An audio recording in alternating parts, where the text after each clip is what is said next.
So what is your organization's approach to applying behavioral science, and what does your team and structure look like?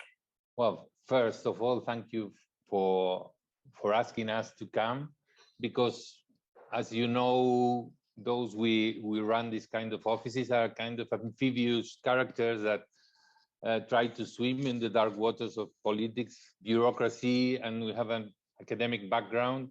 And some of the things that you usually hear from the first world countries are so far away of our daily practice that to chat about how to begin, for us, it's very, very important.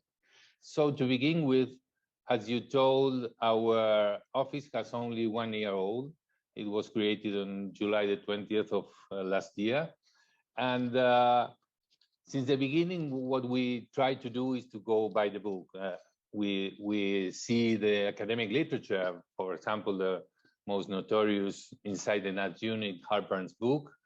And we also have the company of the BIT, the Behavioral Science team of the UK, in order to help us to set the unit.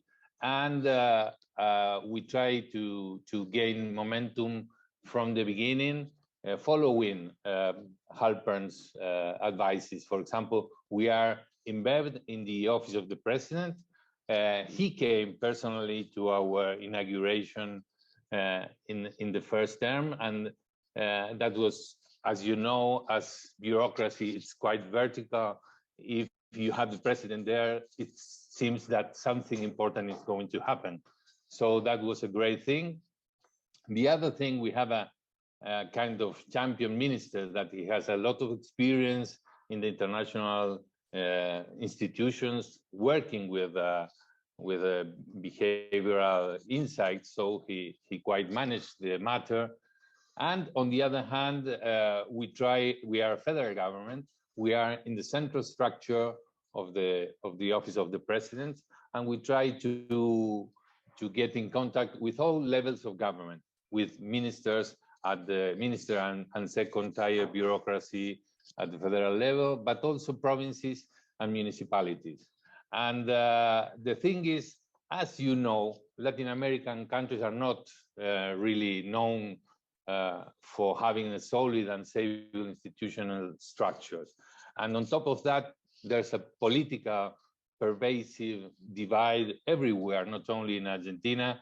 So we have our neighbor, Uruguay, set with a very fine leader and with a lot of political support and a behavioral unit, but afterwards the government changed and the unit is not working nowadays. So every day when we wake up in the morning, what we are trying is to build evidence in order to secure the continuity of the unit in the future.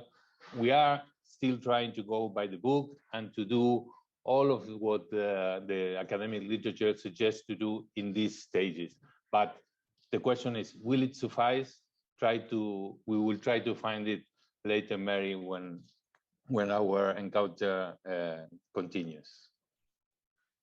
Great, thank you for that. Really interesting about starting in the president's office and how that can really help kickstart a lot of your work initiatives. And maybe we can get into it a little bit later, but I found it really interesting how you're able to engage with partners in Argentina as well, from the academics in the country too. So maybe we can come into that a little bit later, how you're doing the projects that you're carrying out. And on to Laura now for her work in the UK, in the same ways for everyone. And a really interesting point about choosing projects as well. I've heard talk about, choosing low-hanging fruit projects, maybe ones that are easier to have results that you can guarantee versus others that'll be more complicated and challenging to actually a bit more uncertain whether you would have an impact or the experiment might not work. So really, really interesting there. So are there any other comments from our panelists before I go on? Okay. Iván, over to you. What are some success factors you'd like to highlight for others who are getting started? Well, I think that one thing that we have, it's our storytelling is great. We have this different style, the wit of Ariely, or the irony and humor of Taylor, or the sweet persuasiveness of my behavioral hero, Sunstein. We have lots of things to tell, and histories are compelling. So we can work with that, and we have a huge impact with that. Obviously, this can have a drawback, that is that when you speak with politicians or bureaucracy, they think that you have a box of magician tricks and that you can pull a rabbit out of your hat in 3 days. After the good news and the nice stories, you have to tell them that you have to check data, that you have to do RCTs. That's a very, then we can speak about that later. It's not very usual in our cultural and academic environment, and especially within bureaucracy and public policy in Argentina and in Latin America. So you have these great storytelling stories to go ahead and to convince people, but be careful, be humble when you tell this. I told about my own experience because I get too enthusiastic in telling some stories, and then when you have to calm down bureaucrats and politicians in order to control their anxieties. Second, try to engage academia and the consultancy sector. These have some problems in our environment, but the worst thing you can do is not to hear them and to speak directly with bureaucracy. You have to build some capacities within not only within your government, but within academia and consultancy sector.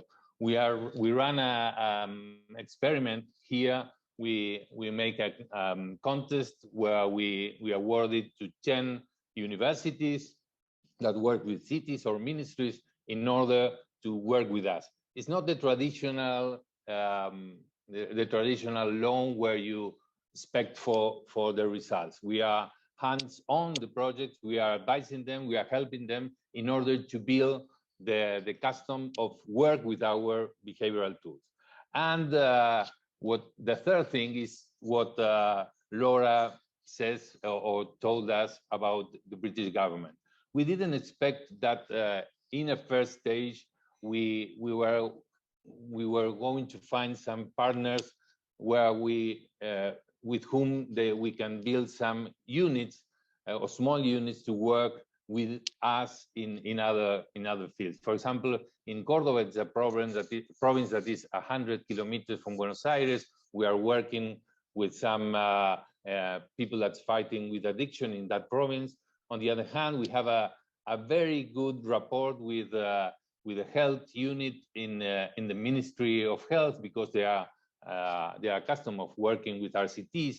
So this is another thing that was unexpected for us at these early moments, to find key partners within the administration, and we help them to set their own units, and we try to be in the best of both worlds. We have a hands-off control of them, and we help them. And on the other hand, they have the specialization that they know their field, and they're working very hard within their own offices. So that's the three aspects that we were very keen on seeing how it develops in our unit. Great, thank you very much for that. Again, very important critical points to bring across. Storytelling, managing expectations are also important, and a lot of that you learn by doing yourself, and how you pitch different ideas with different audiences, and then really engaging with partners. I think that's really key, as you mentioned, with academia and consultancies and across the government too. How you do that is so important. So I'd just like to point the attention to the Q&A box. I see some questions coming in, but before anyone else jumps in, I'll ask Iván, what are some challenges you face going from the initial stages? You said you're about a year old to where you are now, and what challenges are you currently addressing in your increased use of application in behavioral science? Well, I've once heard a quotation by Dan Ariely that says that behavioral sciences are like teenage sex, that many say they are doing that, but very few are actually doing it. And the thing is that I found in my daily practice a lot of that. For example, in the academia, and I blame myself in the first place for that, because I worked since have a life-changing meeting with Sansense in 2002. I worked a lot in what I thought it was behavioral science, but what's only theoretical. We have not in our environment we are not doing RCTs. We are not been working on the ground. And many of our academia thinks they are doing behavioral sciences, but they don't have the experience of changing from theoretical to practical and to have some feet on the ground experiences. And we have a catchphrase in our unit when we work with the organizations. Well, we are doing what you are suggesting. We are sending messages. We are trying to speak with people. Many of the things that we're trying to change some defaults because, as you know, that the things that many of our books are bestsellers and lots of people read Thinking Fast and Slow or Predictably Irrational or something like that, and they think they are doing this, but without the whole set of tools that we need to use when we are working seriously in behavioral economics. And the third thing I can mention is that there's some, one thing that we think it's very useful and it elevates what we are doing is the support of the international organization. But in our environment, there's a lot of skepticism about my pronunciation, oh my God, of the participation of international institutions. Some of the structural changes suggested in the 90s, the privatization and something like that in certain fields of academia and bureaucracy, things that they are not a very good seeing this organization. And they are, when you speak about RCTs or to try new practices, we have two problems. First, they think, well, are you using us as guinea pigs? And that's one thing. And the other is that is a well-known bias that what we work with is that the sunk cost fallacy. They invested so much in preparing in another field that it's very difficult for them to change or to see things in other ways.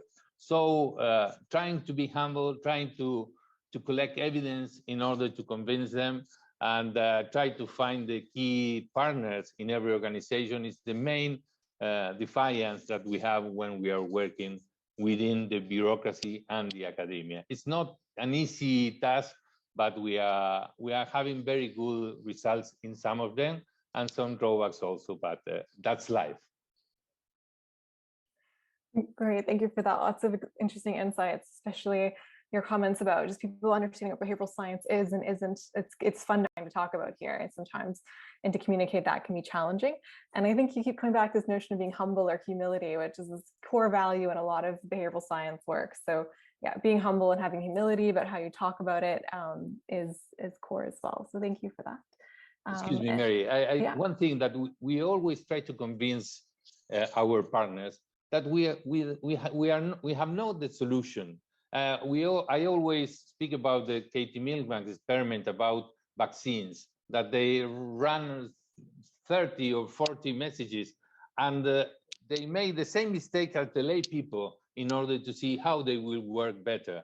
So it's not that we are, and Gina spoke about this, not this top-down approach to the problems. Well, we both have to work together in order to see how it works and what is going to work in your field. But we are not preaching something that is established. We have to try, we have to experiment and then see what's better for you. Context is the word that we try to use in every environment that we work here in Latin America and in Argentina.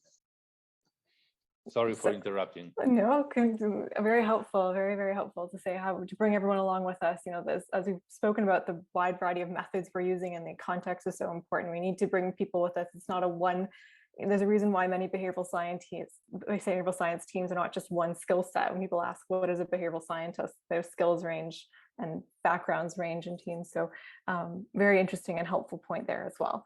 Okay, now on to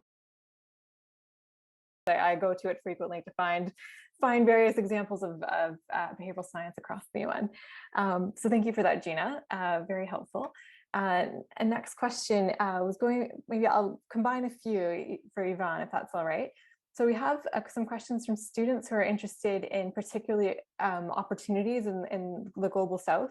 How can students and academics get involved in working with behavioral science units? So you've spoken about how you engage with academics, but from an academic standpoint, how could they engage with you and others? Maybe some tips there would be helpful.